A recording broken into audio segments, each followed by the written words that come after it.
33. Lex, the third quarter you guys struggled, only shot 18.8% from the floor. Kind of what was not going y'all's way after having the first half that y'all had? We didn't execute. They zone kind of shook us up for a little bit, but it was us. We didn't execute. We needed to execute and come together and, be coachable. Any other questions for Alexis? Over to the right in second row. Alexis, obviously it's always disappointing to lose, but can you put it in perspective for the whole season? It's still 28-2. You have a lot to look forward to. Where do you feel you guys are right now as a team? We got some work to do. We got a lot of growing to do. Got a lot of young ones on our team. Experience, toughness. We got a week to prepare for playoffs, and that's pretty much all we're focused on right now. Is our next season. Right here in the front, left side. Gabrielle Lewis, the next. Speaking on that a lot of young players, you are a seasoned player yourself. What are you going to bring to this team just in this next week to help bring your younger players to, the run you're going to have later? They probably won't like me for the next week. And it's because I have the experience. I am proven, and I feel like I am one of the players who can make my team a better team as a whole. We needed more from certain players tonight and certain people, and we'll get it out of them this week coming up. Back row. Alexis, with you being one of the leaders, how quickly do you get the team to start to focus on the next tournament play? Immediately, as soon as I walked in the locker room, some of my teammates were saying, I'm sorry. There's nothing to apologize for it. We lost. Now it's time to learn and move forward. It's no time to dwell. Playoffs is in a week. We can't sit here and worry about the SEC tournament. It's next play, especially for me. Like, I don't have time to dwell. I want to make a long run in the playoffs. Like I said, I want my senior night to be in Dallas. This wasn't my senior night, period. Anything else? All right. Thank you, Alexis. Free to go. Thank you. If you have a question for Coach Mulkey, please raise your hand and we'll get a microphone over to you. We'll start off here in the front row, left side. So, like Alexis said... Can y'all identify where you're from? It would help me. My name's Hunter Cruz. I'm with the Next. So two of you with the Next? Yes. So I was just wondering if there's any adjustments you'll look to make in terms of the zone defense, like Alexis said, you guys saw in the second half. Well, it was very obvious they couldn't guard us in man.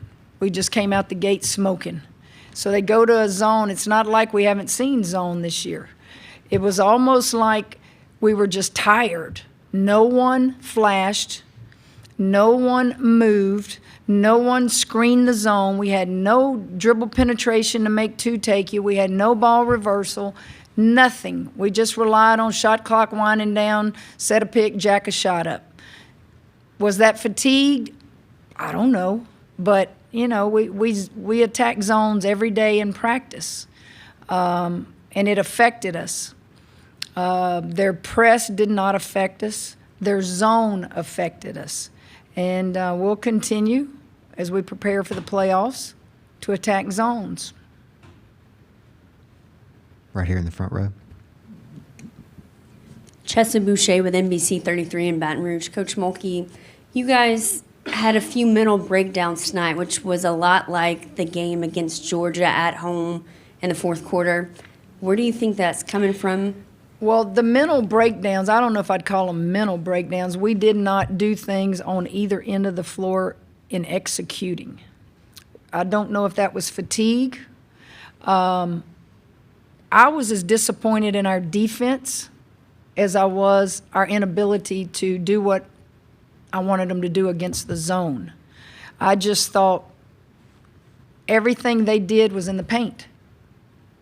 So I'm in a timeout going, do I go zone, make them shoot it outside?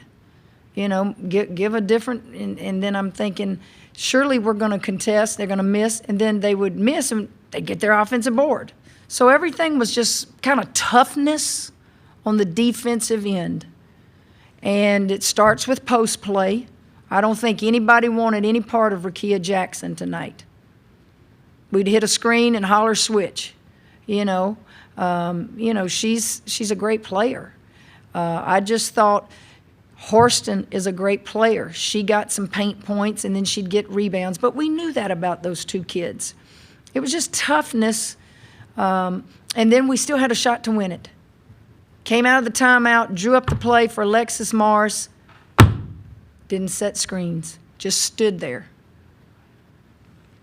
That's called no execution. So you just teach, you get back in the film room before the playoffs and go, explain to me from the time we left that huddle to the time we got on that floor what I wanted and why you didn't do it. That's teaching. So we'll do that. Staying here in the front row. Pete Yakabelli with the Associated Press. Kim, what did you see on that drive by Angel there at the end? I thought we were shooting 2 free throws, so I was heading back to whatever to get my thoughts together, and then they said, Coach, she called an offensive foul.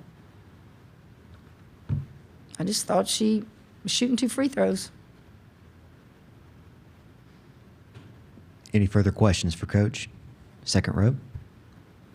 Scott Rapollet with the Baton Rouge Advocate.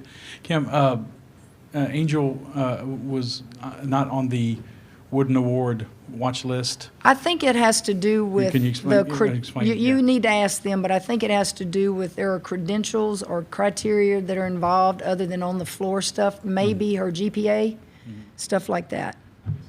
The natural question that your fans and readers would have is she in good academic standing for the tournament? Okay. She's in good academic standing, period. It's just there's a criteria on some of these awards, like a lot of them will have community service stuff, some of them will have GPAs, some will have, yeah. Yeah, she's academically fine.